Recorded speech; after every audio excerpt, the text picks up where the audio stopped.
कैसे हो आप सभी? आप स्वस्थ रहें, सुरक्षित रहें। मैं दुर्गादास बाल विद्या मंदिर उच्च माध्यमिक विद्यालय के ई अधिगम प्लेटफॉर्म पर आप सबका हार्दिक अभिनंदन करता हूँ। पहले वाले ऑनलाइन क्लास में हमने पार्षद अंतर नियम के बारे में पढ़ा। आज हम पार्षद अंतर नियम की विषय वस्तु पढ़ते हैं।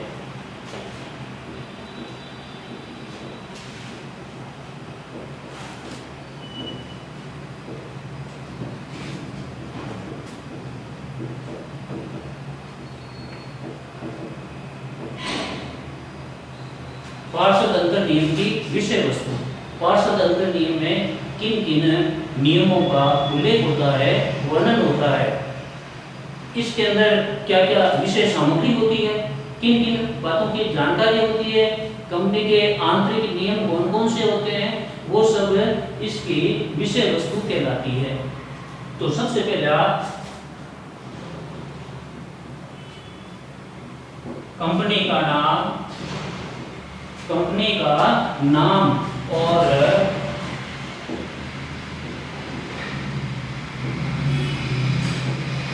पंजीकृत कार्यालय का राज्य। पार्षद अंतर नियम की विषय वस्तु में सबसे पहला बिंदु कंपनी का नाम और पंजीकृत कार्यालय का राज्य। कंपनी किस राज्य में पंजीकृत है? कंपनी जिस राज्य में पंजीकृत होती है उस पंजीकृत राज्य का नाम होता है। प्रत्येक राज्य में कंपनी रजिस्ट्रार का कार्यालय होते हैं। उस कार्यालय में इन कंपनियों का पंजीयन होता है तो वो पंजीकृत कार्यालय होता है। दूसरा बिंदु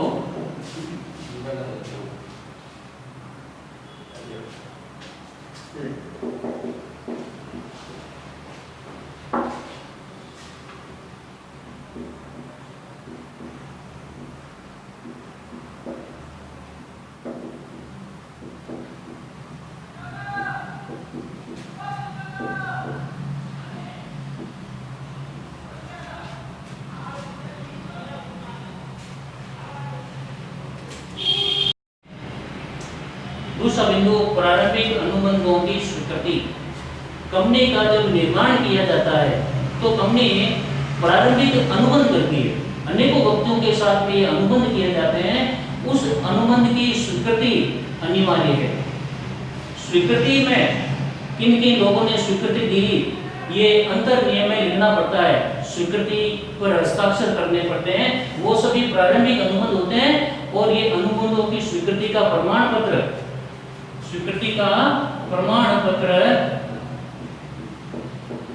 इस अंतर नियम की विषय वस्तु में आता है।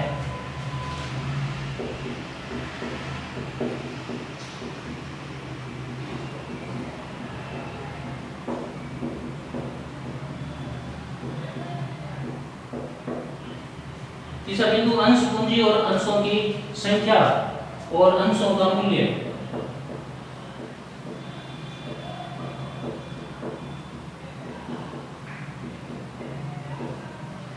अंश पूंजी कितनी होगी, अंशों की संख्या कितनी होगी, प्रत्येक अंशों का मूल्य कितना होगा और अंशों का कुल मूल्य कितना होगा, वो सब इस अंतर नियम की विषय वस्तु में आता है।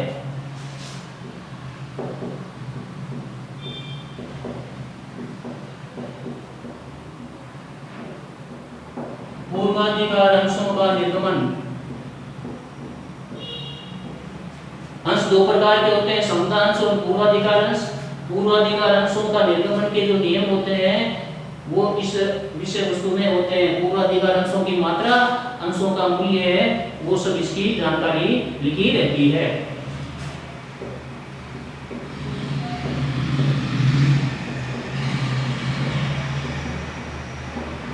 अंशों का आवंटन, कितनी मात्रा में अंशों का एलॉटमेंट किया जाएगा, बंटन किया जाएगा, आवंटन किया जाएगा, वो नियम इसमें लिखे रहते हैं।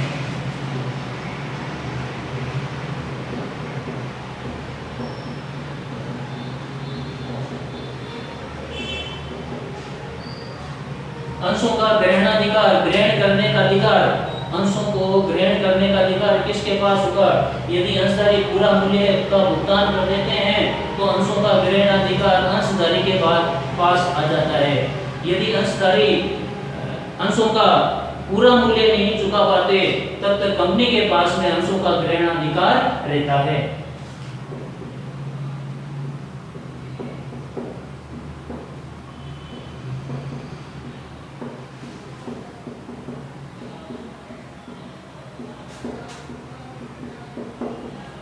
अंशों पर याचना राशि की मांग करना। याचना राशि, कंपनी याचना करती है अंशधारियों से कि आपका जो अंशों पर भुगतान बकाया है वो भुगतान कंपनी में करने की कृपा करें। तो अंशों पर जो याचना यानी अंशों पर वह राशि जो अभी भुगतान नहीं हुई अंशधारियों के द्वारा, उस याचना राशि की मांग की जा सकती है।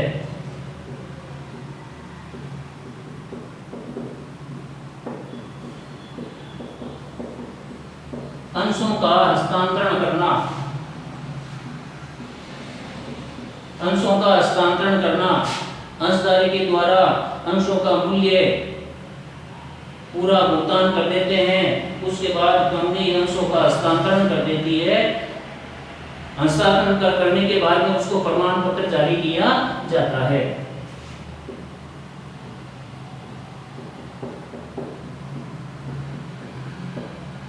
अंशों का हरण करना। अंशों का हरण करना, यदि किसी अंशधारी ने अंशों का मूल्य का भुगतान नहीं किया है तो कंपनी उसके अंशों को हरण कर लेती है, फोरफिटेड कर लेती है। यानी फोरफिटेड करने के बाद में वो अंशधारियों को नहीं दिए जाते।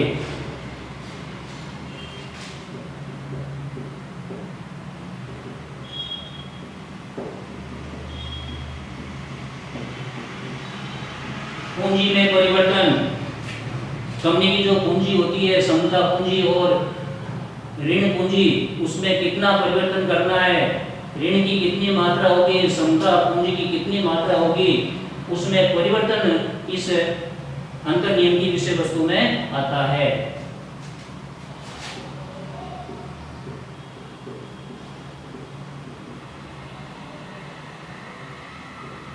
मताधिकार, मत देने का अधिकार। कंपनी की जब वार्षिक साधारण सभा होती है उसमें किन किन अंशधारियों को मत देने का अधिकार होगा? पूर्वाधिकार का अंशधारियों को या समता अंशधारियों को मताधिकार संबंधी नियम इसमें लिखे रहते हैं।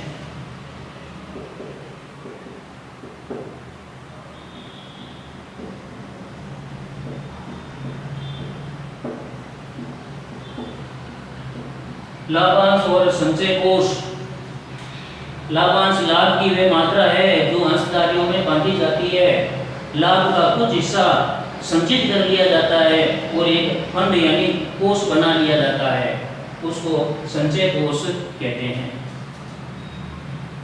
तो बच्चों, हम पढ़ रहे हैं पार्षद अंतर नियम की विषय वस्तु। पार्षद अंतर नियम के अंदर क्या क्या बातें लिखी रहती है।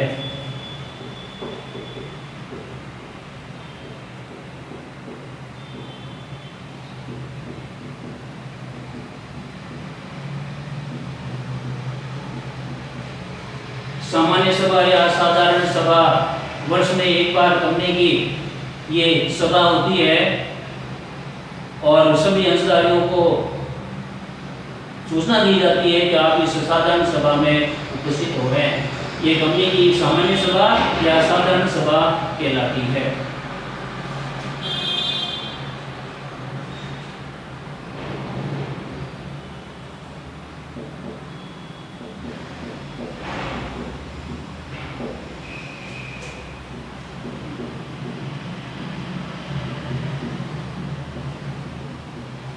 संचालक मंडल की सभा, कंपनी के जो संचालक जो होते हैं, कंपनी का संचालन करने वाले, उसकी सभा की सूचना इसमें होती है।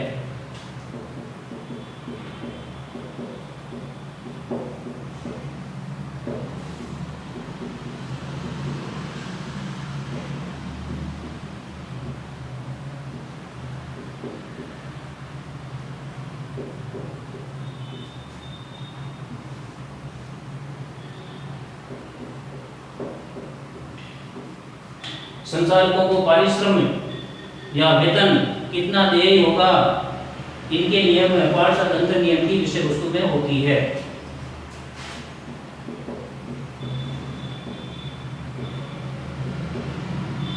सार्वभौम मुद्रा, कंपनी के सार्वभौम मुद्रा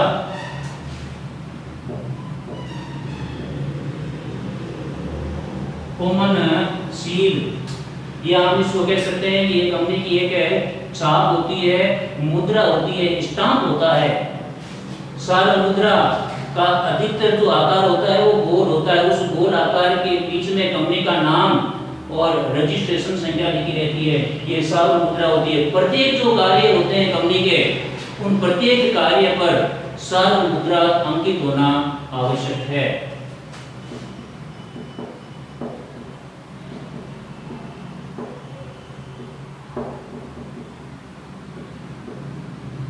लेखांकन के नियम, कंपनी के जो लेखे तैयार करते हैं, अकाउंट जो तैयार करते हैं, उस अकाउंट से संबंधित नियम इस लेखांकन के नियम में आते हैं।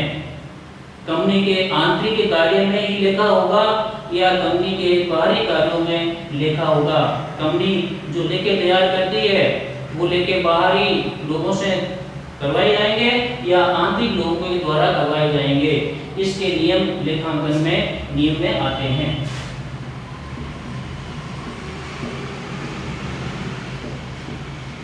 अंकेक्षण संबंधी नियम,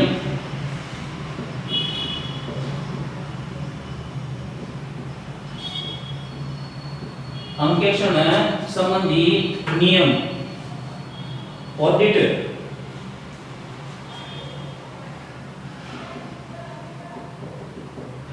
ऑडिट करवाना, अंकेक्षण करवाना, जांच करवाना। अंकेक्षण शब्द अंक और परीक्षण, अंक और परीक्षण से बना है अंकेक्षण। अंकेक्षण में खातों की और कंपनी के समस्त कार्यों की ऑडिट की जाती है, जांच की जाती है, उससे संबंधित नियम इसमें होते हैं। बच्चों हम पढ़ रहे हैं पार्षद अंतर नियम की विषय वस्तु।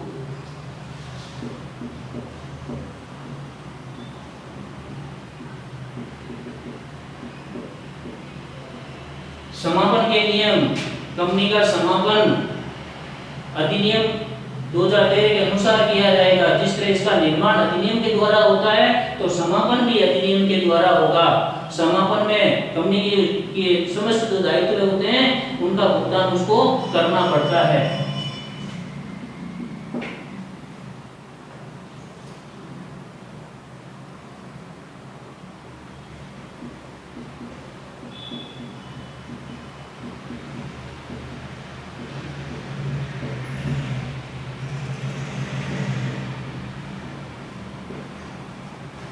लाभों का पूंजीकरण के नियम, कंपनी के पास में जो लाभ है उस लाभ का पूंजीकरण करना, यानी लाभ को दूसरे कार्यों में लगाना। लाभ होता है उस लाभ की मात्रा पूंजी के रूप में कहीं पर लगाना, वो पूंजीकरण कहलाता है।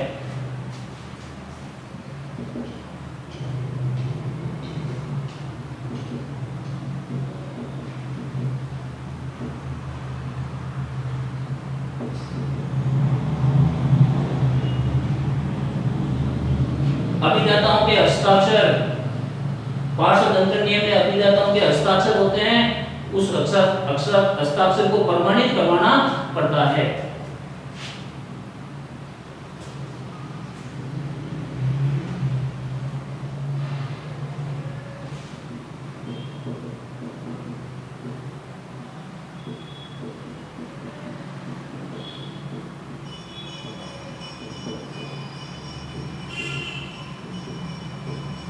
हस्ताक्षर, अभिदाताओं के द्वारा जो हस्ताक्षर किए गए उसकी तिथि दिनांक कितनी है और किस स्थान पर हस्ताक्षर किए गए हैं, वो सभी यहाँ पर अंतर नियम में लिखे रहते हैं। तो बच्चों हम पढ़ रहे हैं पार्षद अंतर नियम की विषय वस्तु। ये सभी बिंदु आप अपनी नोटबुक में लिखना, नोट करना।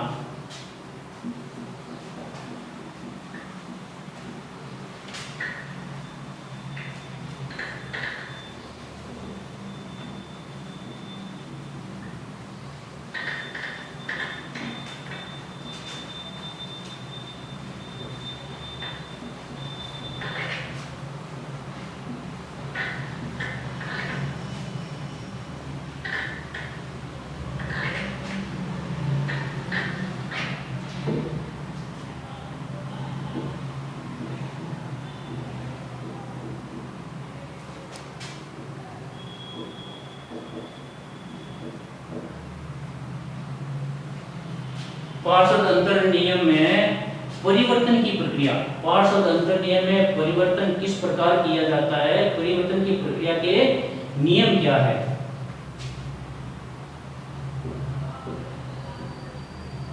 कंपनी को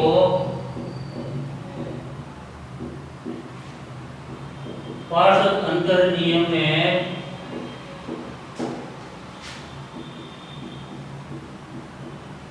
परिवर्तन करने का अधिकार है।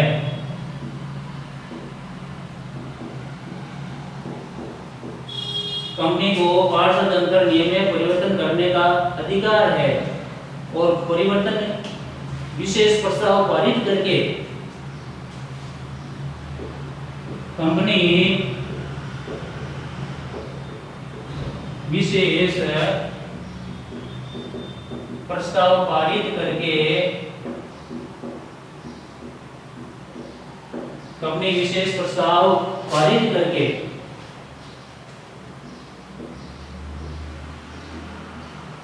कंपनी अधिनियम को मानते हुए पार्षद सीमा नियम की सीमाओं को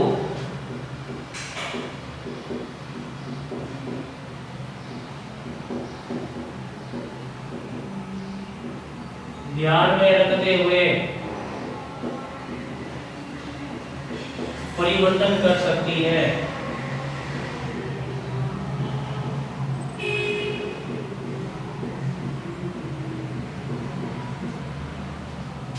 कंपनी विशेष प्रस्ताव पारित करके कंपनी अधिनियम को मानते हुए पार्षद सीमा नियम की सीमाओं को ध्यान में रखते हुए पार्षद अंतर नियम में परिवर्तन कर सकती है।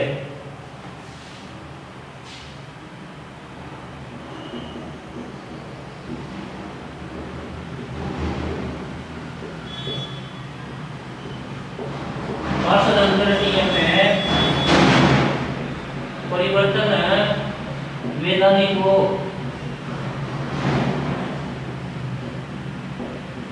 पार्षद अंतर नियम में जो परिवर्तन किया जा रहा है वो कानूनी रूप से वैधानिक हो और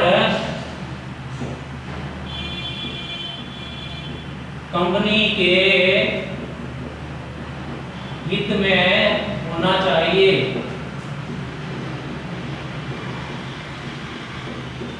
कंपनी के हित में होना चाहिए। अंतर नियम में परिवर्तन करने के बाद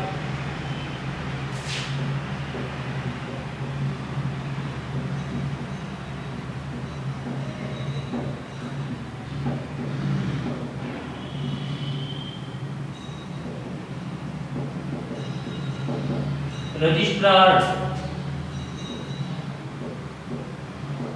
पंजीयक से अंतर नियम में परिवर्तन करने के बाद रजिस्ट्रार पंजीयन से पंजीकृत कराना अनिवार्य है।